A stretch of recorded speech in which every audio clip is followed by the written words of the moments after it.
If you are a guy and you tell me that you've never experienced any kind of ball pains, you're lying. And if you are a girl and you tell me that you never did or think about kicking a boy in his balls, then you are lying too. Actually, I don't know. I'm not a girl, so you tell me. Anyway, I remember this traumatizing incident back when I was in 2nd grade. It was during the annual sports day. I just finished my 100-meter sprint event and I was taking a break. A classmate of mine, a girl who we will call her Saily, was messing around with me. I don't remember what exactly were we talking about, but somehow the conversation got very heated. And then she kicked me multiple times and I tried my best to dodge and push her away from me without harming her because, you know, it is kind of ugly for a guy to beat up a girl. After a few not so effective kicks, she finally decided to take her attacking strategies to the next level. She changed her aim to my crotch area.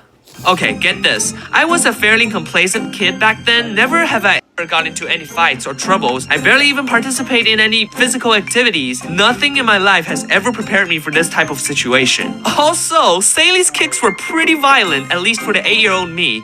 So there's no way I will let her pump my balls with that kind of force. I backed off and I politely told her, 哎，好了，别提了，别提了，真是的，算你赢，我走还不行啊，真是的。I turned around and I left her. She didn't follow.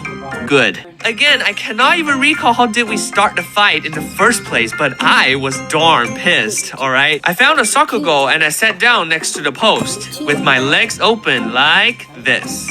I've made a horrible mistake. I heard footsteps, so I looked up. I saw Saily walked super quickly toward my location. She then stopped in front of me, angrily lifted her right foot, and then she stepped on my balls. I was holding my crotch, crying and moaning. I could feel my soul flying out from my body. Oh, the intolerable pain! You wanna know what was Saily doing? I'll give you 5 seconds to guess. Just get time to comment down below. She was laughing at me like a ruthless bully. My mom saw me curled up on the ground from a distance away and realized something was not right. She rushed to me and asked me what happened. 一帆踩我蛋了. My mom was terrified. She dragged me to the restroom and checked if all my parts were okay. And thankfully, besides some redness, everything was still functioning perfectly. We went back to the track. Saily and her parents apologized to us. And my teacher was there too, telling Saily not to do that again. Saily was sorry, she apologized too, and we were cool from then on. That was tough, but I would definitely protect my private part more carefully after that tragedy, right? Haha, nope! This was back in 4th grade, 2 years after the previous incident. At my elementary school back in China, we have these ping pong or table tennis tables, and quite ironically, we aren't allowed to play ping pong or actually any of the playground equipment whatsoever because the school department wanted to avoid parental complaints about student injuries.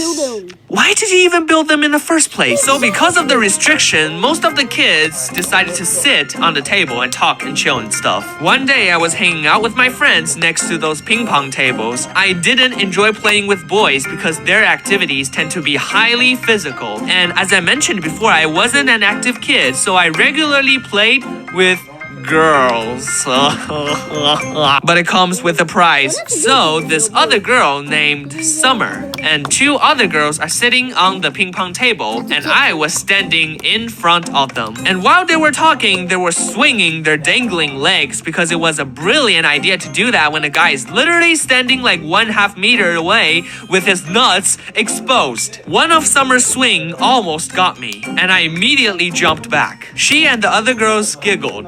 Oh, they were perfectly clear about what kind of fire they're playing with. I tried to keep my distance far from their lethal legs, but I gradually lowered my alarm as I moved closer and closer because I was distracted by the conversation. And just when I was back at the sweet spot again, Summer seized the opportunity. お前はもう死んでいる。 A flawless upward kick after a